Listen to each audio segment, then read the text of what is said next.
Get ready with me! Get ready, dyan ka magaling ang paglalagay ng koloriti sa pagmumukha mo. Marami akong mga nabasa na komento ba na mag-get ready with me daw si Dorinel. Magaling ang babae na yan, ang pagpaarte sa katawan niya. Yung pinaglalagay niya yan na sa mukha niya, yung tubig na yan, naiirita talaga ako pag makita ko yan sa rip. Kay dagdag sikip lang yan sa rip.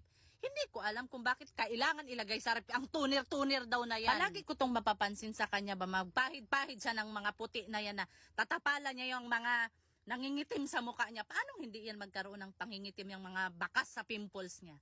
Kaya nagpupuyat. Yung pinambili niya dyan sa BB cream na daw na yan na Miska. Kung itinulog niya na lang, hindi na niya kailangan maglagay niyan. Kaya hindi siya magkaka-pimples, kaya hindi na puyat. O tinatakpan niya ngayon yung eyebag niya. Sino ang may kasalanan bakit nagka-eyebag? Siya din. Kaya hindi natutulog sa tamang oras. Sus, Dorinel, kahit ilang beses mo patakpan yung mga eyebag mo na yan, lalabas pa rin yan. Kaya buburahin din naman ang makeup. Tignan mo ang babae. O napakaraming itatapal sa pagmumuka niya. Siya rin naman ang may gawa sa mga yan. Kung nakikinig ka, kung matulog ka sa tamang oras,